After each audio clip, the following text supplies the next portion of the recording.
Meus amigos, estamos novamente dando sequência à nossa série de entrevistas com o resgate de vultos históricos da doutrina espírita.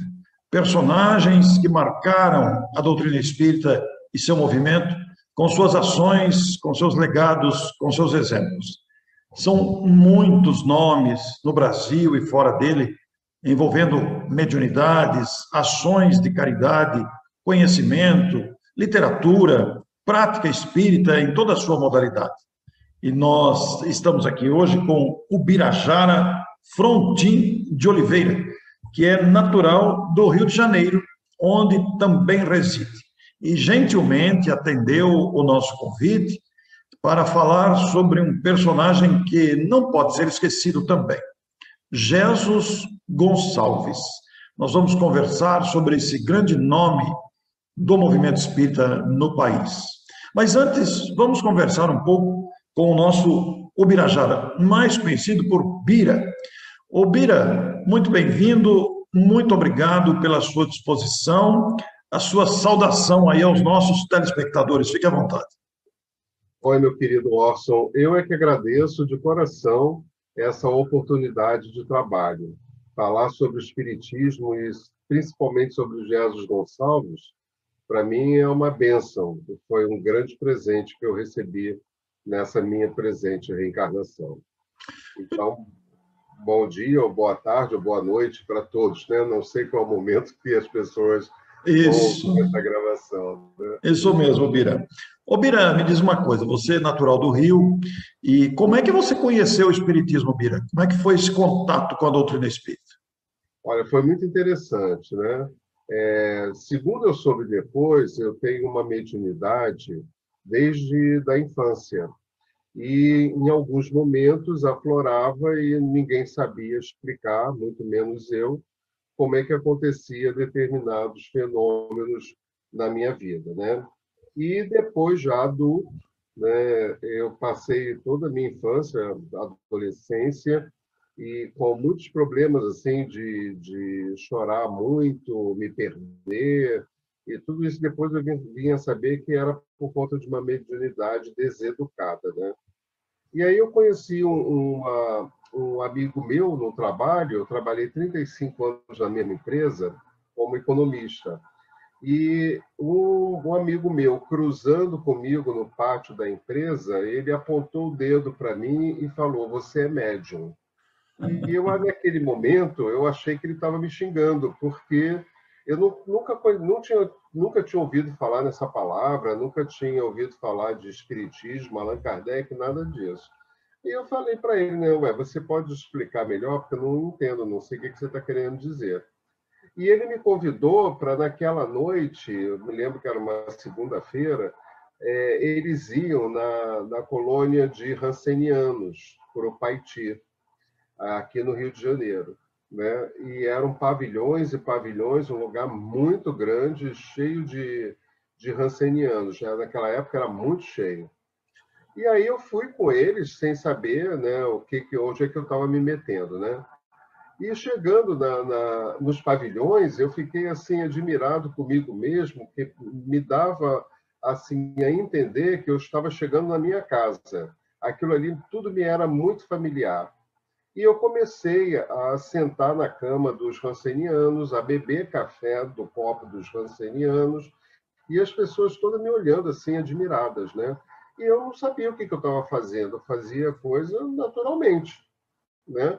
E aí eu comecei, eles falaram assim: nós vamos dar passe, você observa e depois você dá. E eu, quando fui dar passe, que eu também não sabia o que era, nunca tinha estudado sobre isso, né? Eu comecei a sentir umas coisas muito diferentes nas minhas mãos, né? As mãos tremiam tanto que pareciam que elas iam se deslocar do pulso. E tudo muito estranho, todo mundo observando e olhando. E, ao final, pediram para eu fazer uma prece. E quando eu fiz uma prece, eu tenho certeza que não era eu e todo mundo tinha certeza que não era eu, porque não eram as palavras que eu costumava usar, né? Fiz uma prece que quase todos choraram muito no leprosário, né? Lá na colônia. E aí eu eu comecei a querer mais e mais e mais e mais aquilo, porque eu me senti tão bem, tão bem, tão bem, que eu fui buscar. E ele falou assim, você procura uma casa espírita.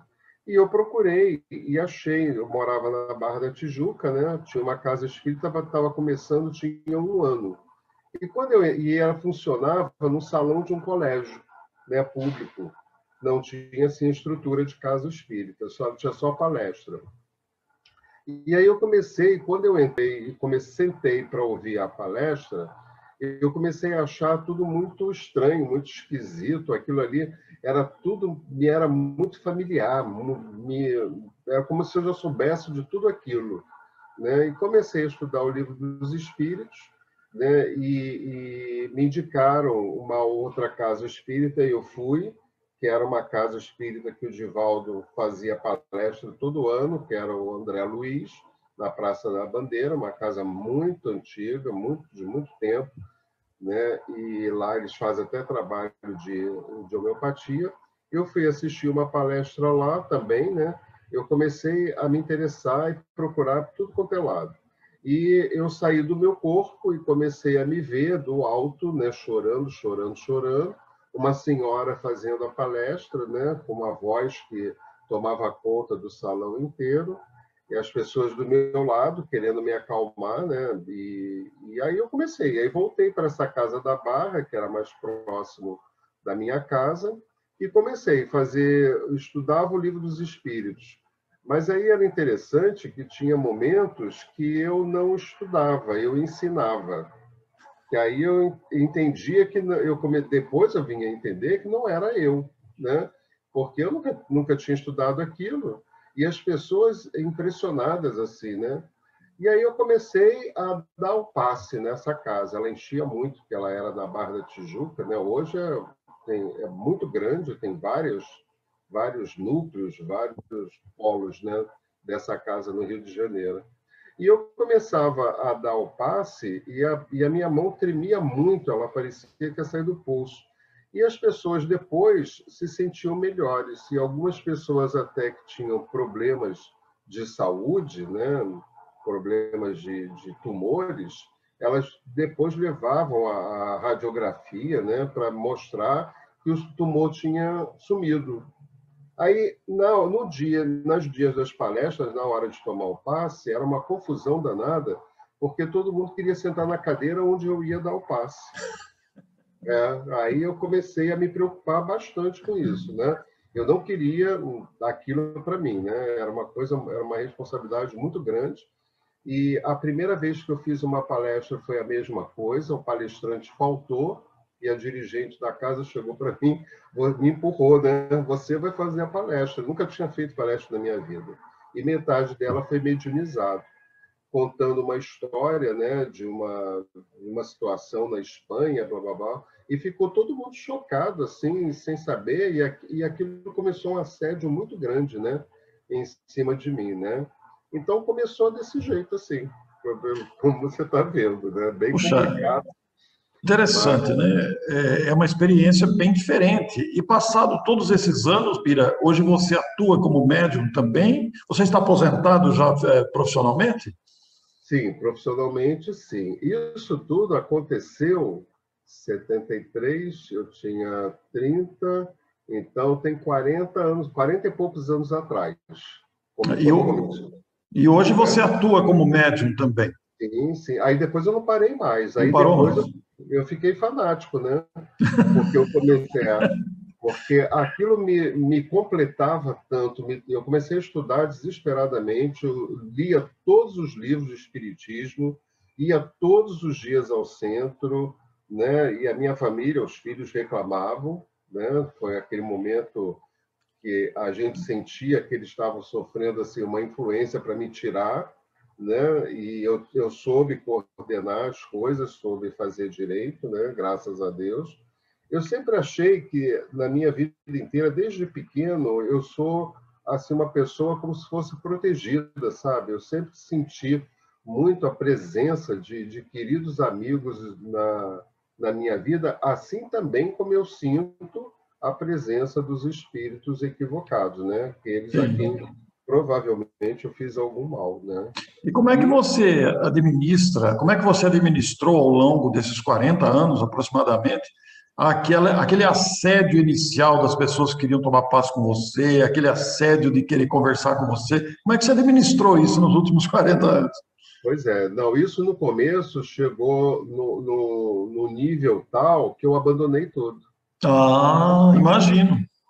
Eu saí fora porque eu estava, por um lado, eu estava me trazendo um bem-estar, o ego começou, a Sim, vaidade começou a florar imagino. também, e graças a Deus, com certeza, com a ajuda deles, eu me afastei. Aí fiquei um ano sem nada, sem fazer nada. E só voltei um ano depois, em outra casa espírita, que começou a acontecer praticamente a mesma coisa. Aí eu disse assim, não, chega. E aí então eu conheci uma pessoa que, para mim, é a maior referência de espírita, lógico que depois de Chico Xavier, que para mim é a referência maior, que era o Altivo, que foi o Altivo do Centro Espírita Leon Denis. Olha, eu nunca vi uma pessoa daquele jeito, né? E muita gente achava que eu tinha, assim, fisicamente me parecido com ele, né? E Sim, nós sim. tivemos, eu vou te contar rapidinho duas historinhas. Uma vez eu estava no Leon Denis fazendo palestra, né? E uma senhora começou tem dois andares, né? Ela veio lá de cima, gritando pelas escadas, o altivo está aí, o altivo está aí. Aí quando ela chega lá embaixo que vê que sou eu, você assim, eu pensei que fosse o altivo que tivesse. E outra vez, uma senhora, eu estava saindo do banheiro, né? E uma senhora começou a ficar pálida. Começou assim, querer cair, né? Quase que a desmaiar, achando que eu era o altivo, O né? Altivo ele já Já tinha tinha desencarnado. desencarnado. Já Ah, tinha desencarnado. e Mas hoje eu você está vinculado ao Leão Denis ou outra casa? não, não. Aí o altivo, eu estava vinculado a Maria Angélica, né? Sim, Que é muito, que é grande demais muito hoje. conhecida também, né? Muito conhecida. Eu, a Vera e outra moça lá que a gente dirigia a casa, né? Eu sempre me doando muito. Aí nós tínhamos sempre consulta com o altivo. Foi aí que eu conheci Ah, o altivo para direcionar os trabalhos do Maria Angélica, né? E o altivo sempre falava assim: vocês são dois guerreiros, vocês não vão ficar juntos, vocês vão ficar separados. Mas eu nunca pensei na minha vida em abrir uma casa espírita que eu sabia qual era o custo disso, né? Você tinha que dedicar a sua vida a isso. Aí tá, o tempo passou, começou esse assédio lá no Maria Angélica, eu saí fora, né? Fui para o Centro Bezerra de Menezes, que estava começando também. Aí quiseram fazer a mesma coisa, aí eu saí também. E o altivo falou para mim: você vai abrir uma casa espírita. Assim, não, nossa, altivo, não você vou abrir. fundou um centro espírita, então? Sim, tem 28 anos. Como é que chama a casa? Centro de Educação e Orientação Espírita, Jesus Gonçalves. Olha só. Então, e você está atuando lá hoje como dirigente e Sim, como médium também. sim, mais hoje como dirigente do que médium Sim. propriamente dito, né? De trabalhos mediúnicos, né? Porque administrar uma casa espírita é algo, sim, que é uma coisa impressionante, né? É muito difícil, é um desafio tremendo. Hoje, Bira, me diz uma coisa. Bom, você praticamente já deu a dica aí, porque você, lá na primeiro contato com o Espiritismo, você visitou um leprosário de ancenianos, e você se sentiu lá como se aquilo fosse familiar, e agora você tem uma casa fundada com o nome de Jesus Gonçalves. E, naturalmente, o interesse por Jesus Gonçalves partiu daquela convivência ali. Você tomou contato com a biografia dele, como é que foi isso? Olha, espiritualmente, eu acho que sim, mas na prática, não. Nós fundamos o Centro de Educação e Orientação Espírita, era só isso. E o nome jurídico é esse, né? E aí, fez um ano da casa, eu, a vice-presidente e um outro amigo, nós fomos participar do trabalho de Eurípides Barçanufo em Sacramento. Sim. né? Que é um trabalho, pelo menos aqui no Rio, ele é muito falado, né? É um trabalho de educação do espírito. E a Isso. gente foi para aprender mais, que naquela época eu queria aprender tudo, eu queria saber tudo, eu queria falar com todo mundo, né? E aí nós fomos, participamos, quando foi sábado à noite, ia ter um teatro lá. E aí um falou com o outro assim, vamos na Casa da Prece, lá do Chico Xavier, que era Uberaba, pertinho, né? E a gente pegou o carro e foi. Chegamos lá, primeira vez que eu tinha ido lá, né? Fiquei impressionado com uma fila imensa de pessoas, uma casa pequena, super simples, e eu fiquei assim impressionado com aquilo, né? Mas uma energia que eu sentia, uma coisa muito forte, né? Aí o Chico não estava, né? Nesse dia, ele estava doente. E aí eu conheci uma pessoa com o olho muito azul, e eu perguntei para ele assim, olha só, nós fundamos uma casa no Rio de Janeiro, já tem um ano, e as pessoas ficam me cobrando quem é o mentor. Eu acho, né, que a gente não precisaria, entre aspas, ter um mentor, porque a gente iria trabalhar com os espíritos, né? Então, eu queria saber se vocês podem ajudar a gente a saber quem é esse mentor. Aí ele falou para eles, se vocês esperarem até o final, eu converso com vocês. Tá bom. É como se as coisas todas se encaixassem, sabe? É impressionante depois como a gente pensa, como acontecem as coisas. E aí a gente esperou todo mundo embora, ele sentou comigo e com os outros dois, né? E falou para a gente assim, mas você não sabe quem é o mentor da casa? Assim, como se eu tivesse que saber, né? Assim, não sei. E, ao mesmo tempo, me veio na cabeça Amazonas Hércules. Ao mesmo tempo que ele falou isso. Aí eu falei, meu Deus, mas Amazonas Hércules está vivo, será? Eu pensando, né? Será que o mentor pode ser uma pessoa viva? Não sei o quê, né?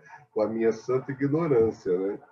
E ficou aquele negócio do Amazonas Hércules. Aí, como, né, ainda naquela época cheio de vaidade, de orgulho, né, a gente pensa que é um Leon Denis, um Camille Flammarion, né, esses espíritos assim mais, né, coisa, né?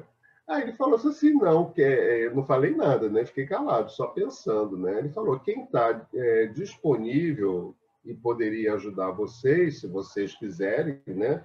Porque o mentor ele não se coloca para trabalhar, vocês é que tem que escolher quem é, né?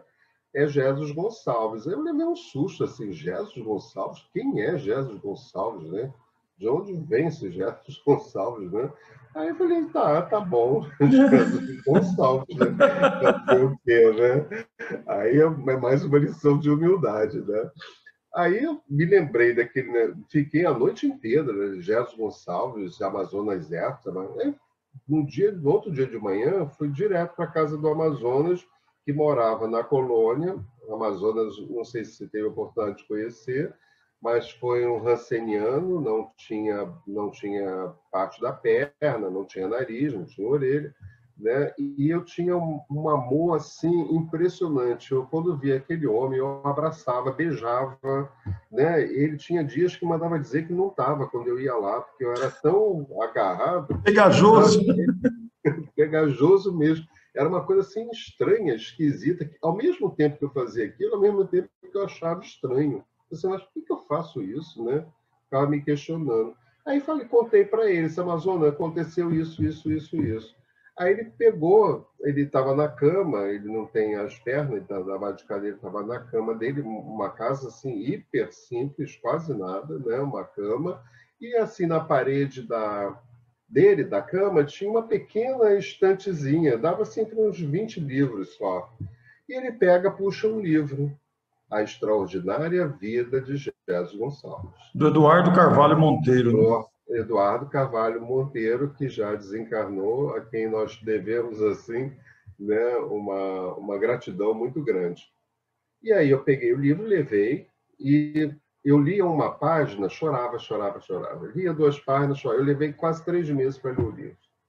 Né? Eu fechava, não conseguia, botava de lado. pegava, eu estou até arrepiado e me tremia todo, foi uma coisa muito impressionante. Depois que eu li, eu passei para o pessoal da casa, dos trabalhadores da casa lerem.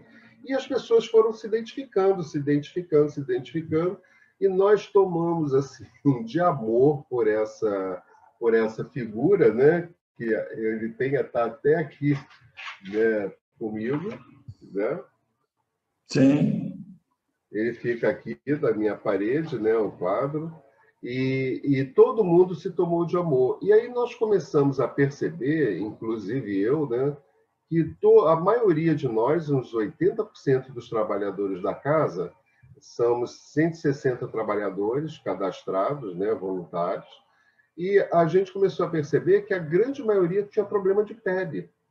Olha! A vice-presidente tem problema de pele. Eu, por 2 vezes, sendo na adolescência, eu indo para a praia, eu não posso tomar sol. Eu me queimava e ficava roxo. E aí ardia e coçava. E teve uma vez que eu tentei suicídio por causa disso. Eu era adolescente, não sabia de nada, Adolescente. né? Eu só não aguentava arder e coçar ao mesmo tempo, né? Eu tinha que tomar remédio para dormir até aquilo tudo passar, né? E hoje eu tenho algumas manchas que até eu fui pesquisar para saber se isso aqui era hanseníase ou não, né? O diagnóstico foi que não era, mas é muito estranho que ninguém sabe o que é isso e de que forma apareceu. Mas aí grande parte das pessoas da casa tem erisipela, tem vários problemas de pele. Olha! Né? Interessante, reuniu todo mundo lá. Mas isso o nosso querido Divaldo, sabendo. Bom, eu fui até a Mansão do Caminho, fiquei uma semana lá, né, com eles, fiquei 3 dias com o Divaldo, e sem que ele soubesse de nada, né, eu falei para ele, Divaldo, tem alguns espíritos, né, me tremendo todo, né, para poder fazer essas perguntas. Eu tava com o pessoal do projeto Manuel Filomeno de Miranda, quem sou muito Sim. amigo, e eles vieram do Rio, ficaram na minha casa e fizeram um trabalho de fim de semana inteiro lá no centro. E aí eles me convidaram para ir lá. Aí eu fiquei, né, sentado, né, na plateia com eles, ou coisa, e o Divaldo ele tem a mesa lá em cima, e ele desce e faz uma caminhada no salão, né? Vem, vai e volta. E quando ele passou, assim, onde eu estava sentado no fundo, né? Ele começou a chamar. Aí o Nildo, né, que é um dos componentes do projeto Manuel Filomeno de Miranda, me catucou, disse assim, vai lá, disse assim, não, ele está chamando você, não sou eu, não conheço, né? Ele conhece vocês, não é a mim. Não, é para você ir lá. Disse assim, olha, as minhas pernas começaram a bambear, disse assim, o que será que esse cara vai falar para mim? Vai me dar bronca? Vai descobrir meus podres? Né? Eu fiquei super temeroso, né? Aí fui, ele me deu a mão, e andou comigo no salão inteiro, de mão dada, até subir lá no palco e eu fiquei na mesa sentado junto com ele. Sim. Aí eu falei assim, eu vou aproveitar essa oportunidade, né? Eu vou perguntar, né? Tomei de coragem e falei assim, Divaldo, tem alguns espíritos que se apresentam, né? E que por meu intermédio, mas eu não tenho assim ainda segurança para falar quem são esses espíritos, né? Aí ele falou assim, não, mas você pode ter segurança, porque a Adália Franco, Pedro de Camargo Vinícius e alguns outros estão aí com você. E eram exatamente os espíritos que se apresentavam em algumas ocasiões, né? Ele falou, inclusive, Gerson Gonçalves está aí do seu lado. Aí, ó, eu não Você aguentei. desabou.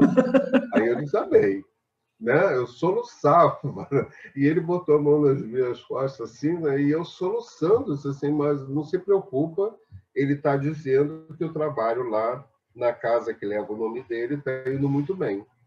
Aí eu Puxa. fiquei mais tranquilo, né? E aí passou o tempo. Nesse mesmo ano, eu fui convidado para fazer um trabalho nos Estados Unidos. Foi em Sim. 2002 isso que aconteceu. 2001 caiu as torres, foi 2002. que foi o ano que eu fui também para a mansão.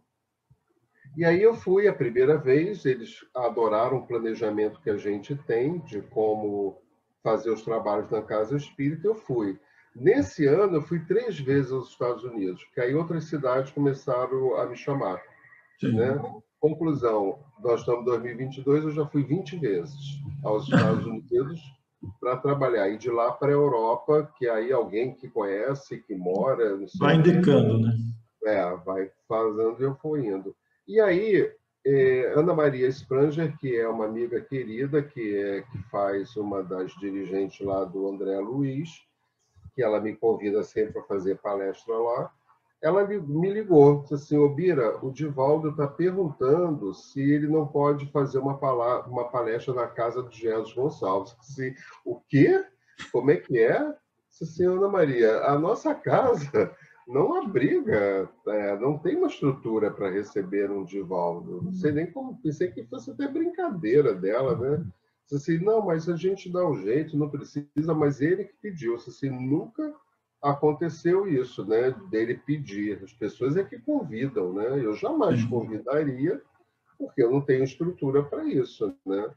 Aí falei logo, tudo bem, eu vou dar um jeito aqui. Conclusão, nós somos 3 imóveis, né? Eu fiz circuito interno de TV em todas as dependências de todas as casas. Chamei uma firma e fez. E tiveram 600 pessoas. O nosso salão, no máximo, dá para 150. Você tem uma ideia. Distribuiu. Então, foram para as salas, para isso, para aquilo. E ele ia fazer a palestra, e ele, na hora de começar a palestra, falou assim, eu estou na casa de Jesus Gonçalves, então eu vou falar sobre o Jesus Gonçalves. Olha que lindo, hein? Arrepiando mais ainda, né? E ele falou que ele foi José quando Jesus Gonçalves foi Richelieu. Então ele tinha uma ligação com Jesus Gonçalves. Jesus Gonçalves apareceu para ele, foi um dos primeiros espíritos que apareceu para Jesus Gonçalves, né? E ele ficou com muito medo porque ele apareceu com as chagas da lepra, né? E essa chaga cheia de luz, segundo ele conta, né?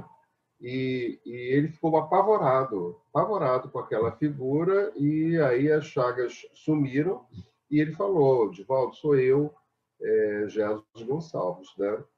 E aí ele chegou para a gente e falou que ali, né, Jesus Gonçalves tinha reunido muitos dos visigodos, que aí faz parte da história, porque Jesus Gonçalves, no século IV, em Roma, foi um chefe visigodo, um bárbaro que invadiu Roma e que teve o primeiro contato com Aurélio Agostinho, Santo Agostinho da Igreja Católica. Uma história belíssima, né?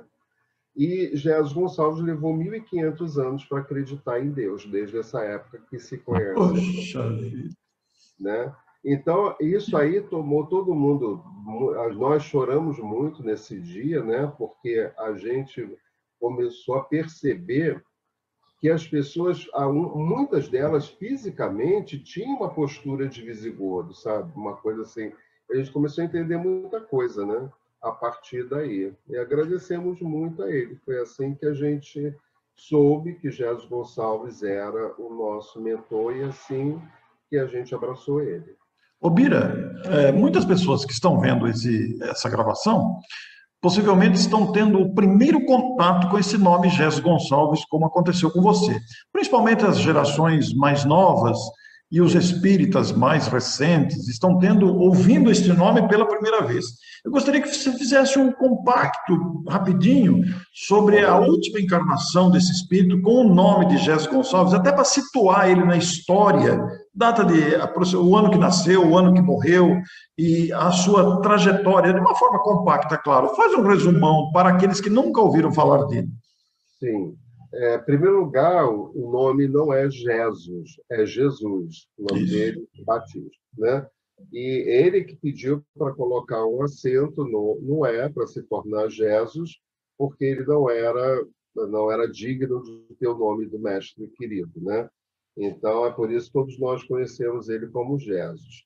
A história de Jesus Gonçalves, ela vem da barbárie para a luz, né? A reencarnação deu para ele mais oportunidades que ele precisava. As provas deram para ele uma correção de rumos. E a expiação foi a não aceitação dessas provas. E a missão dele é um instrumento para a sua evolução, né? É lógico que, rapidinho, a gente tem que falar que, no século IV de Roma, Jesus Gonçalves tinha o nome de Alarico I, que foi um grande general romano, onde aprendeu tudo, general não, soldado romano, que aprendeu tudo, e abandonou tudo isso porque Roma não reconhecia ele para ser um general do exército. Então, ele se tornou um general de bárbaros. Então, ele invadiu Roma. E, nessa época, a Aurélio Agostinho, Santo Agostinho de Hipona, né, estava em Roma. E foi até ele, até Alarico, para pedir para Alarico não invadir Roma, né? Que ele poderia se dava ele como uma pessoa para, se quisesse dispor da vida dele, etc., mas que não invadisse Roma. E Alarico, naquela época, olha a prepotência desse espírito, né? Ele não reconhecia Deus, Deus era ele era Deus, o Alarico, né? E que ele iria invadir Roma, e sim, de qualquer jeito, que eles iam pagar, porque eles não quiseram que ele fosse o general do exército romano. E aí, Aurélio Agostinho pede para ele, pelo menos, não invada as igrejas, deixa as igrejas intactas, né? E foi, né, embora, quase com a própria vida sendo ameaçada, com muito soco, cusparada no rosto, né? Sendo totalmente relegado, né, ao chão, né? E ele invadiu Roma. Invadiu Roma e não invadiu as igrejas. E antes, Aurélio Agostinho tinha falado para todo mundo lá, as mulheres, as crianças, né, os velhos, para irem para as igrejas. E ele acabou não invadindo. Depois ele reencarna de novo como Alarico II, né, interessante isso, e depois, como em 1642, na França, como Richelieu. E nessa época, Richelieu, ele não matava fisicamente, mas ele mandava matar. Então já houve um progresso. Houve um progresso. Então, houve um progresso. E ele tinha dois amores, que era Deus, da forma como ele considerava, né? E a França. E ninguém podia falar mal da França, que ele mandava matar. Ele não matava, ele mandava matar. E aí, numa reencarnação em Borebi, São Paulo, Jesus Gonçalves vem no dia 12 de julho de 1942, em Borebi, uma cidadezinha do interior de São Paulo. E lá, na casa que ele viveu, né, esse tempo era uma casa hiper, super humilde, né, e ele estava ali e foi para Agudos depois, né, depois foi trabalhar na lavoura e no campo. E atingiu o nível de ser um trabalhador tesoureiro da prefeitura com 20 anos de idade. Jesus Gonçalves se casa com Teodomira, que já tinha 2 filhas, e com ela tem mais 4 filhos, né? E ele vai, após 8 anos, né, em 1930, Teodomira desencarna e deixa Jesus Gonçalves com 6 filhos, né? Ele precisava trabalhar para cuidar da família. E todas as pessoas que ele contratava para cuidar das crianças, as crianças davam um jeito de despachar. E uma vizinha, né, que ele tinha, que ali onde ele morava, ela ficou consternada com a situação dele e pediu para tomar conta das crianças. E ela foi tomar conta das crianças e eles acabaram se casando, né? Anita Vilela, né? Que foi a sua companheira e é um espírito também iluminado. Por quê? Um tempo depois, né, com 27 anos, Jesus Gonçalves é acometido da hanseníase, da lepra, né? E aí, nessa época, né, que era uma coisa impressionante com relação a essa doença, você era totalmente isolado, encarcerado, isolado, e vivia lá nos leprosários, sem contato com ninguém, nem mesmo com a família, né? E o filho de Jesus, o Jaime, né, ele também contrai a hanseníase. E a prefeitura dá para ele um trabalho para que ele pudesse, mesmo com a lepra, se poder sustentar. E um amigo dá para ele emprestado, né? Um sítio onde ele se isolou com toda a família, né? Para poder ali plantar. Mas isso não demorou muito, não. A saúde pública daquela época, né? Foi lá e levou ele para o leprosário. Essa mulher, Anita Vilela, ela não tinha nada, não teve nada, não contraiu a lepra. Mas ela conseguiu, junto aos órgãos governamentais ali daquela cidade, de se internar com Jesus Gonçalves. Olha que espírito. Impressionante, né?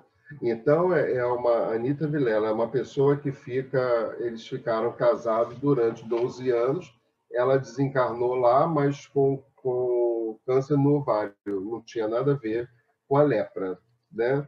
E Jesus Gonçalves começa a fazer um trabalho, e até então, Jesus Gonçalves ateu, ele não acreditava em Deus, né? Ele começa a fazer um trabalho dentro do leprosário, porque ninguém podia se aproximar. Todo mundo, para falar com os leprosos, era de uma distância muito grande, tinha que ser comunicação com grito, né? Não dava para conversar, era muito distante. E ele começou a fazer, dentro do leprosário, um movimento impressionante. Ele criou uma jazz band, ele tocava clarineta, né? E tinha outros que tocavam outros instrumentos. Ele começou a fazer um jornal, ele tinha um programa de rádio, né? Um time de futebol. Olha que coisa impressionante, né? E tudo isso eu tenho algumas fotografias sobre essa coisa. Por quê? Eu soube que a filha Jandira, de Jesus Gonçalves, ainda vive, né? Está com 90 e poucos anos, e há uns 10 anos atrás, eu fui a Bauru e fui na casa dela. Então, eu Olha, conheci a filha dele e conheci os netos dele, né? E foi uma emoção que também... Isso tudo está gravado, né? Eu também não conseguia parar, não conseguia falar nada, só chorava, chorava, chorava, né? Foi uma coisa muito... E eu conheci o leprosário Aimorés, onde ele ficou, né? Hoje desativado, né? E eu fiz todo esse tour por ali. E aí ele fez todo esse trabalho nesse Hospital Colônia de Aimorés. Só que as dores dele começaram a aumentar muito. E ali não tinha condições, né, materiais para ele ficar. E aí ele mandava cartas e cartas e cartas para um leprosário em Bauru, né? Mas o diretor, né, sabendo que ele estava mandando carta para poder tirar ele dali, ele interceptava as cartas não chegavam ao seu destino. Aí o que o filho dele fez, o Jaime e um outro amigo? Pularam o muro do leprosário e foram até, né, Bauru, entregaram a carta e mandaram uma ambulância para tirar Jesus Gonçalves de lá. Isso foi em 1937, né, que aconteceu. E aí ele foi, né, de ambulância, mas chegou no meio do caminho, numa cidadezinha, Pirapitingui, né? Ele não aguentou. E também tinha em Pirapitingui um leprosário também com muitas possibilidades de tratamento. E aí ele ficou lá até o seu desencarne, né? E lá, nesse leprosário, ele fez a mesma coisa. Ele fundou um jornal interno, né? Rádio, né? Uma outra jazz band, time de futebol, teatro. Ele escrevia e atuava. E foi olha. dessa forma que ele abriu as portas do leprosário. Foi Jesus Gonçalves quem abriu as portas dos leprosários, né? E aí os parentes iam e levavam mantimentos, levavam uma série de coisas. E ele ainda ateu. É isso que eu ia te perguntar, como é que ele chegou a Deus? Agora, essa próxima fala. Aí um dia a dor dele estava tão forte, que ele falou: se esse Deus existe, que me faça parar essa dor. Aí pegou e coloca um remédio nesse copo d'água e botou o copo d'água. e ele foi tomar a água. Quando ele tomou a água, estava tão amarga, que ele tomou 2 ou 3 goles e a dor sumiu. E Nossa. ele chamou uma pessoa do leprosário para testar, para tomar a água, para saber se não era dele, da Sim. boca dele, né?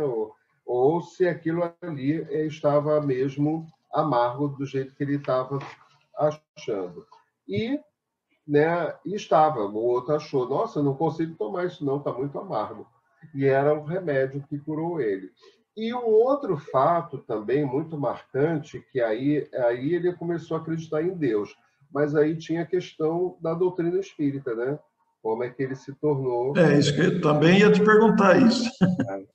A Anitta, ela desencarnou por um tumor no útero, mesmo internada lá no leprosário, ela não contraiu a lepra. E em seu velório aconteceram vários casos mediúnicos. A esposa de Jaime, né, que era uma médium, mas ninguém sabia que era médium também, ela começou a ver o espírito de Anitta ao lado do corpo. E começou a falar determinadas palavras, né, que só ele, o Jesus e a Anitta sabiam, né? E ela falava para o Jesus, transmitindo que a Anitta estava falando: velho, não duvides mais, Deus existe. E só eles dois, na sua intimidade, ela chamava de velho. Ninguém sabia, ela não Olha chamava que coisa. velho. Para Claro ele que foi uma prova. Para ele foi uma prova. foi. Aí ela começou a dar aqueles tremeliques, né?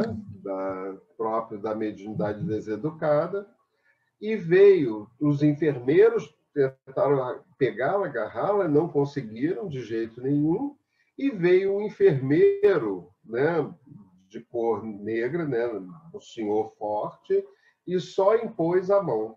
Ele não tocou nela. Quando ele impôs a mão, ela parou imediatamente. Ele Nossa. ficou, ele ficou assim impressionado. O que que é isso? O que que é isso? E começou a se interessar. E o primeiro livro que caiu nas mãos dele foi Céu e Inferno. E o E enfermeiro aí, era espírita? O enfermeiro era espírita? era um médium. Naquela época ninguém sabia dessas coisas, né? Naquela época a gente era mais da Umbanda, né? Dessas É, sim. candomblé do que propriamente espírita, né? E com certeza todos eles eram médicos, como eu, que Sim. era médico, não sabia que era médico, né? Acontecia coisas, eu não sabia de nada. E aí Jesus Gonçalves começou a estudar e começou a se apaixonar pelo espiritismo. Se apaixonou tanto que ele fundou dentro do leprosário um centro espírita Santo Agostinho, Que né? coisa. E foi a conversão dele ocorreu um dia de muita dor no fígado, foi a água, né, com o remédio que colocaram. Ele não aguentava de dor no Ele fígado. publicou livros, Bira? Não, Não não. publicou Ele livros. tem um livro publicado que se chama Flores de Outono, que são as poesias de Jesus É porque Gonçalves. ele era um poeta, né? Era. E cada poesia maravilhosa. Esse aqui. Ah, Francisco Cândido Xavier, pela psicografia do Chico. Não, não toda, porque Não aqui todo. o livro é dividido assim: o poeta, por ele mesmo, sem considerar nada de nada. Aí vem na segunda parte os novos rumos, que é por ele mesmo, é quando ele era materialista, quando ele estava encarnado mesmo. Ele fez essas poesias. Depois ele veio abraçando o espiritismo ainda encarnado, que são os novos rumos. E a parte terceira é quando ele desencarna, e aí a psicografia de Chico Xavier, Que né? bonita essa história, hein, Bira? Que história É, linda. é fascinante. Eu sou apaixonado por essa história e Deus me deu assim, desculpe se eu me emocionar, né, essa bênção, esse presente de estar assim sendo ajudado e acompanhado por esse espírito. Ô, Bira, e você tem feito muitas palestras sobre a personalidade de, de Jesus, sobre a sua caminhada, o seu roteiro. Ele que nasceu lá em 1902, né, desencarnou em 47, é isso mesmo? É. E eu pergunto a você, de toda essa trajetória sua, conhecendo a vida de Jesus e até sentindo a presença dele, as informações que você teve, falando sobre ele, o que mais se destaca no seu coração na personalidade desse espírito? Olha, eu analisando, entre aspas, né, bastante, estudando e percebendo a história desse espírito, ele trouxe na sua trajetória inteira uma coisa que se chama muito forte, que é perseverança. Ele é um ser de uma organização que, de vez em quando, né, ele aparece e a gente dá algumas comunicações dele, né? Não é sempre, Sim, não. E a perseverança dele, né? Aquela coisa, como se diz, é uma personalidade muito forte, muito forte. determinada, determinada. Determinação, isso aí. E a disciplina e a organização. E isso daí é impressionante, que a nossa casa sempre foi pautada pela disciplina e pela organização. Então, é uma casa que a gente sente muito forte a presença dele por esses fatores, né? E eu tenho comigo também isso muito forte. Eu sou uma pessoa que, se eu não me organizar e não tiver disciplina, eu não consigo fazer nada. Sim. Então, para você ter uma ideia, eu, para poder sentar e estudar, eu tenho que arrumar a casa inteira. A casa não pode estar desarrumada, entendeu? Não pode ter um pires na pia para lavar. Eu tenho que arrumar tudo, eu tenho que estar tudo organizado para eu sentar e estudar o que eu tenho que estudar para qualquer momento, né? O Bira, e você naturalmente, em toda a sua trajetória também, viveu momentos muito emocionantes. E a pergunta que eu vou fazer para você é muito difícil, porque para você selecionar um momento desse, deve ser muito difícil para você, dada a quantidade de emoção que você já viveu. Inclusive, estamos vivendo juntos aqui uma emoção nesse momento, né? Mas eu gostaria que você destacasse aos nossos telespectadores um desses momentos emocionantes e marcantes da sua história vinculada a Jesus, que você pode descrever. O que é que te vem imediatamente à mente quando eu te pergunto isso? Tem um fato extremamente marcante na minha vida, né? Eu tive um câncer de próstata, né? Foi uma coisa impressionante, porque durante 10 anos o meu PSA sempre foi acima de 12, quando o normal é menos que 3.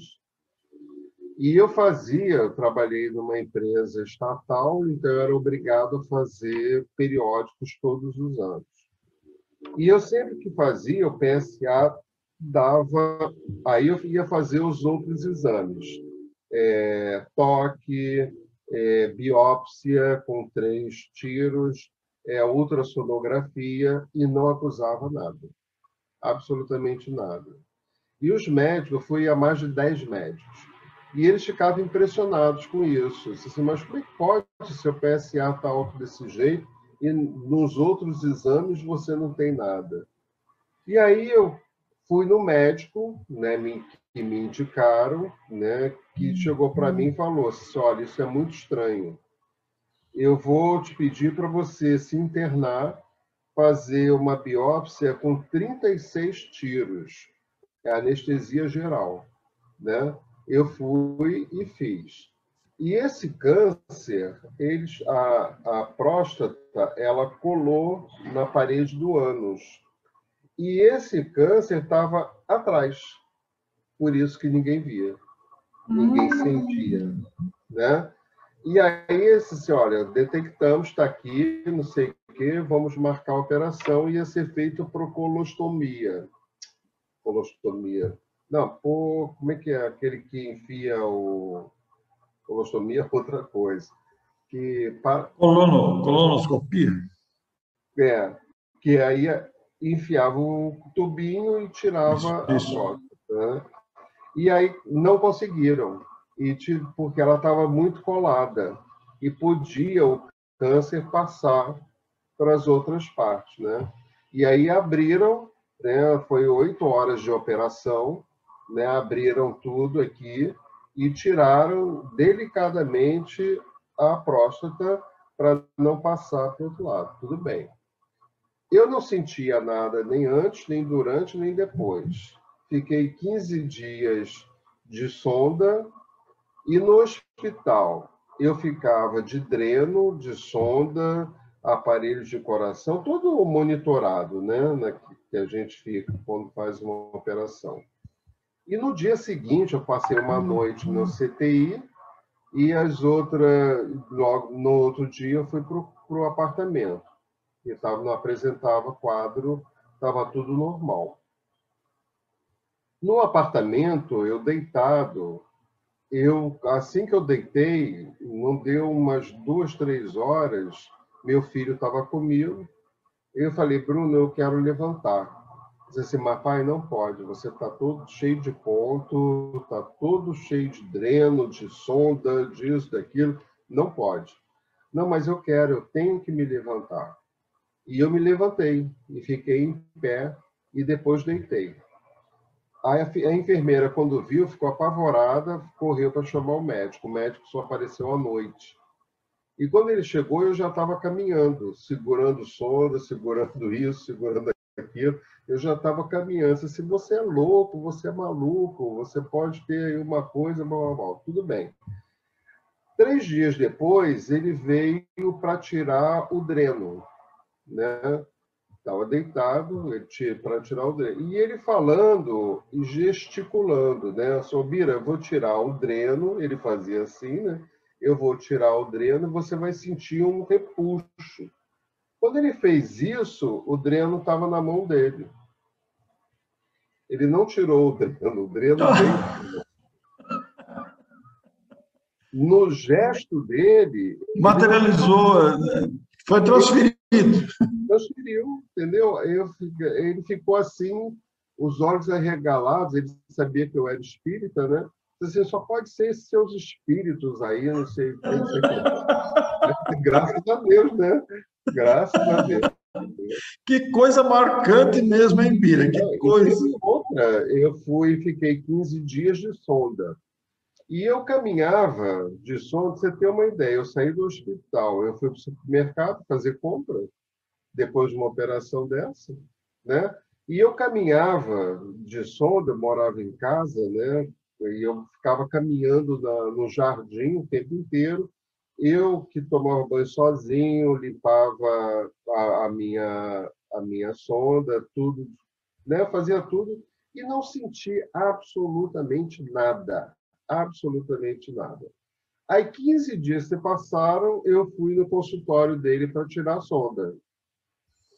E Orson, a mesma coisa. Ô, Bira, eu vou puxar a sonda. Você vai sentir um repuxo. Eu não senti repuxo nenhum, porque a sonda veio para a mão dele. Nossa, meu Deus do céu. Eu tenho certeza absoluta que foram esses amigos espirituais que estavam ali, né, e que me ajudaram. Eu nunca tive assim pavor, medo de nada dessas coisas, não. O que eu tinha pavor é da tal da sonda. Eu não queria nunca colocar sonda em mim. Eu tinha um nervoso disso, danado. Mas não senti nada. Era uma coisa assim impressionante. Ô, Bira, Então, e uma curiosidade que talvez os telespectadores talvez tenham. A sua percepção sobre Jesus Gonçalves, a aproximação dele, a chegada dele, como é que você o percebe visualmente, ainda que seja a visão mediúnica, não digo os olhos físicos, mas como é que ele se apresenta para você? Tá, teve já 3 vezes no centro em que eu vi de fato. Eu estava, porque lá no centro a gente tem, todo mês a gente tem um encontro. E os encerramentos do encontro sou eu que faço, que às vezes é uma comunicação mediúnica, né? E eu estava me preparando para fazer isso, quando eu olho assim, ele está entrando na casa, né, com uma comitiva. E eu engasguei, né? Não sabia o que falar, não sabia se eu podia dizer, se eu não podia dizer, né, para as pessoas o que eu estava vendo, mas eu entendi que não era para falar nada e quando eu fechei os olhos para fazer a prece, foi ele que fez, Sim. né? Isso foi uma das vezes. E a aparência é aquela que a gente conhece mesmo.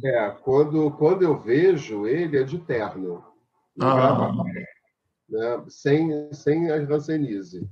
É de terno sem gravata. Pelo menos é assim que ele se apresenta aos meus olhos, né? E outra vez também, da mesma forma, eu estava sentado, né, para fazer o encerramento, o outro estava em pé, esse eu estava sentado.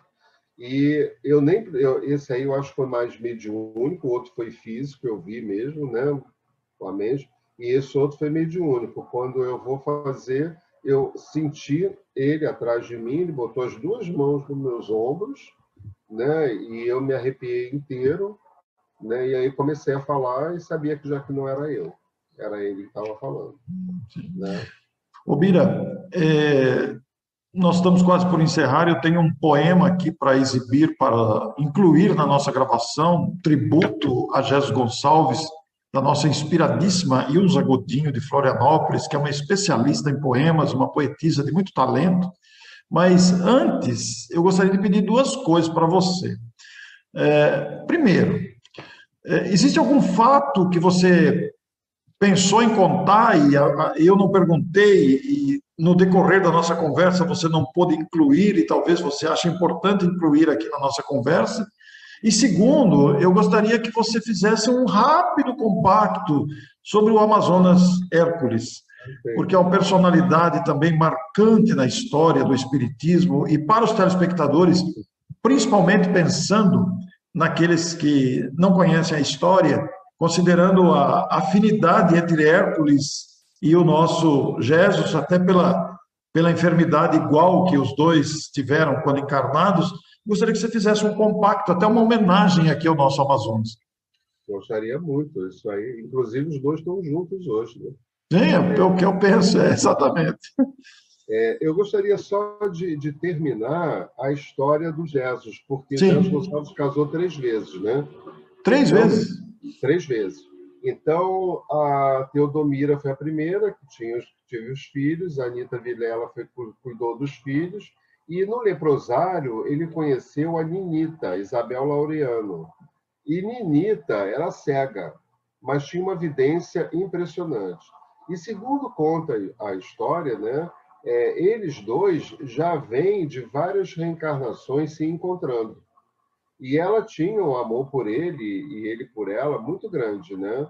E a Ninita foi muito importante nessa parte da vida de Jesus Gonçalves espírita, porque a Ninita era espírita. Sim. Então ajudou muito ele nessa parte.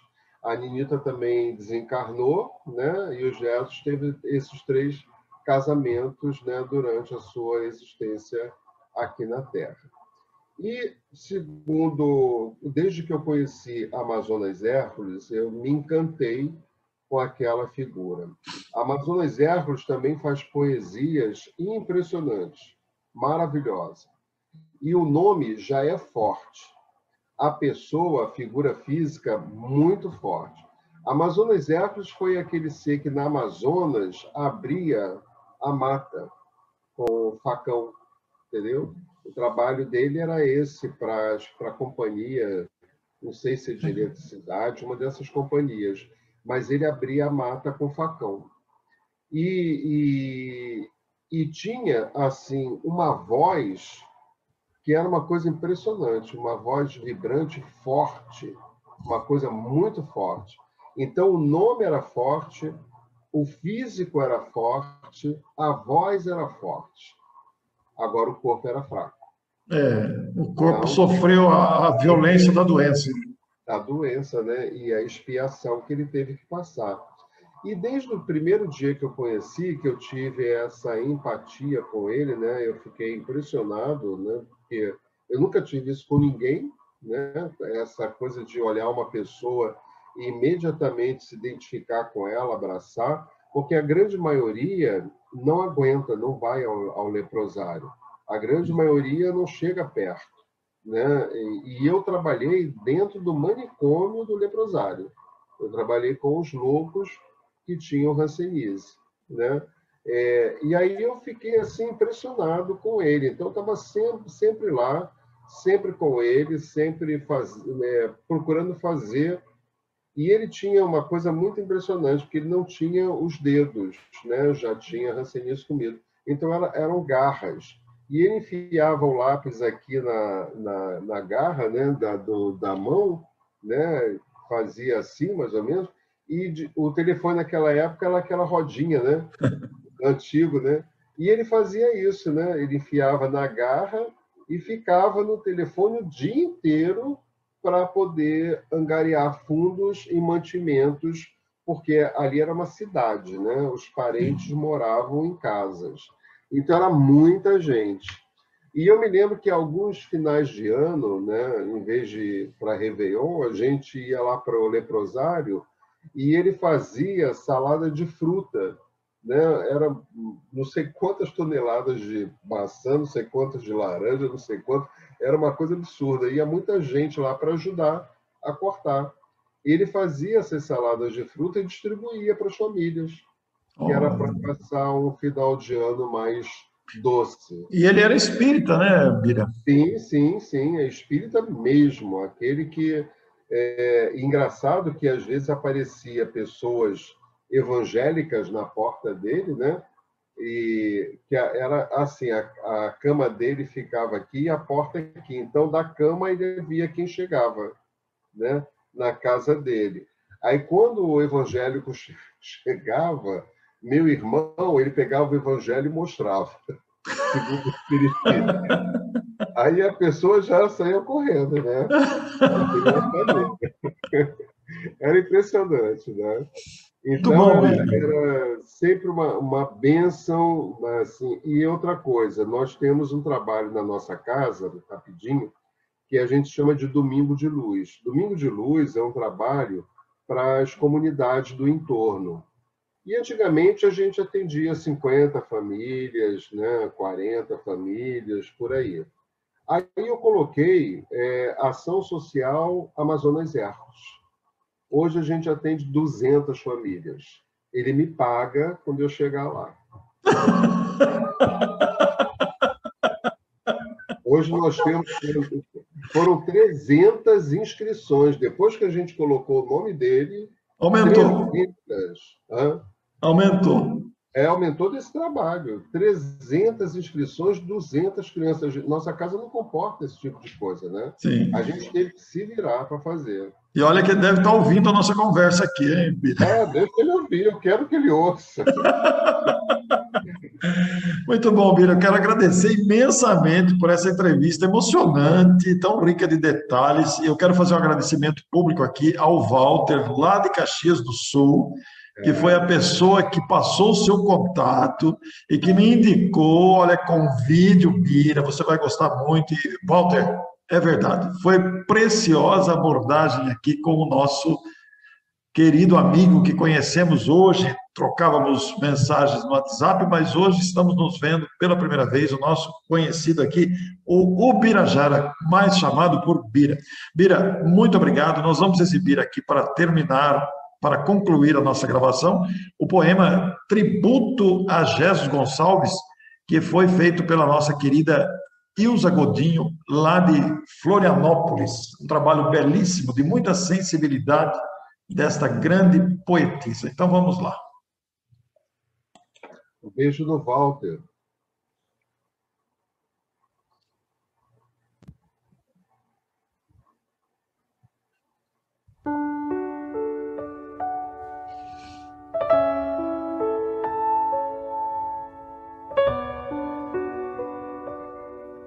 Tributo a Jesus Gonçalves. 12 de junho de 1902, nascera na paulistana cidade de Boremi. 26 de fevereiro de 1947, adoecera, desencarnando em Pirapitingui. Clarinetista, poeta, ator de teatro, diretor, fundador de bandas, radioclube, de jornais, equipes de futebol e muito mais. Cresci sem ter o privilégio da carta que se ganha no colégio e que clareia ao homem o seu fadário. Da palhoça aos salões, às ilusões que vieram a sucumbir em leprosário. Com Anita, mais uma esposa se vai, dores no corpo, na alma. Por Anita, espírito, espírita se faz, resiliente, torna-se forte e capaz. Pede à espiritualidade remédio em sua água, e a água altera seu sabor, amenizando-lhe a dor. Centro espírita por ele fundado, Santo Agostinho o homenageado. Em flores de outono, desta vez metido na clausura de um cárcere de chagas e de dores, vivo cantando bem da desventura, em espinhal colhendo flores. Último recado: corpo dilacerado, em destruição suas cordas vocais. Para mais de 300 pessoas, por mais de 1 hora, belíssima preleção faz. Via Chico, volta a viver, trazendo a alma robusta, diz: Deus te abençoe, ó dor piedosa e justa. Estrelas, qual lâmpadas douradas, com Jesus a certeza das outras muitas moradas. Jesus, o poeta das chagas redentoras, outrora fariseu, alarico, Richelieu, veio palmilhar estrada dolorosa em luz, a buscar aquele que morreu na cruz. Em lutas, dores, uma vida inteira, grande homem, nobre personagem, veio desfraldar a bandeira da mais iluminada coragem. Gratidão, alma querida, exemplo às nossas vidas. E que o som de seu clarinete faça-se em vibrações de luz, encorajando-nos, elevando-nos ao Mestre amado Jesus.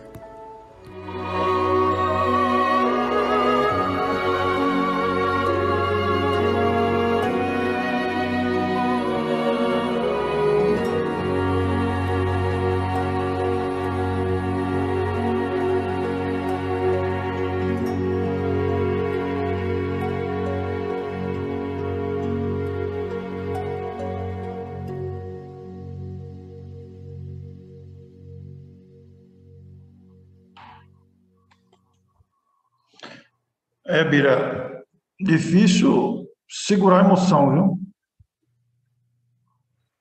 Difícil.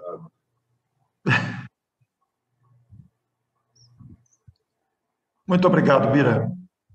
Agradeço imensamente a você. Suas palavras finais, se você quiser fazer algum acréscimo, fique à vontade. Orson, todas as vezes que a gente se aproxima dessa história, A gente sente que brilha na nossa mente, no nosso coração, uma certeza de que Deus, nosso Pai, está presente em todos os momentos da nossa existência, seja ele qual for. E todas as vezes que eu vejo a figura de Jesus, todas as vezes em que entro em contato com a sua história, eu fico pensando na minha história e faço dessa minha história um caminho com o exemplo que ele me diz.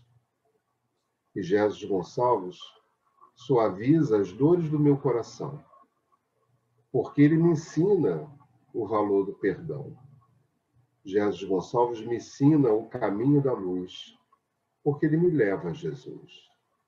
Portanto, eu só posso agradecer mais esse momento, né, em que eu posso, nessa reencarnação, me redimir dos meus erros e dos meus desacertos, e procurando nesse espírito de luz, nesse espírito tão amável, tão amoroso, mas ao mesmo tempo tão rígido, tão honesto com a sua história, com a sua vida, com a sua dedicação, para ele vai todo o amor que eu guardo no meu coração. Obrigado, Orson. Muito obrigado. Nosso abraço ao Bira e a você, telespectador. Compartilhe esse conteúdo, vai ser muito útil e vai ajudar muitas pessoas nessas palavras tão doces, tão repletas de esperança e de paz para todos nós. Muito obrigado, fiquem bem, até breve. Um grande abraço.